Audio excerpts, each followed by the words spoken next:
ડાકોરના નવા બ્રિજ પર પહેલા ચોમાસામાં જ ભ્રષ્ટાચાર બહાર આવ્યો છે।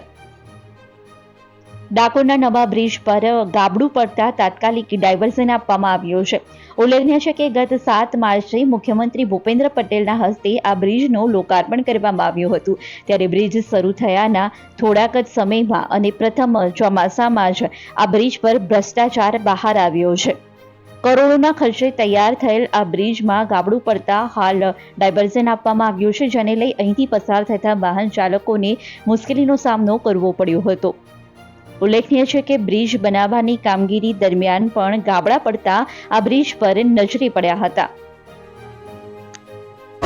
આ બ્રિજને બને 5 મહિના થયા છે। 70 કરોડના ખર્ચે બનાવવામાં આવેલો ટ્રાફિકની સમસ્યાઓ દૂર કરવા માટે બનાવવામાં આવેલો, પણ તમે જોઈ શકો છો કે બ્રિજ તૂટી ગયો છે અને એનું સમારકામ ચાલુ છે, જેના ખૂબ ટ્રાફિક જામ થઈ રહ્યો છે અને ગુણવત્તા ક્વોલિટી એની બહુ ખરાબ છે।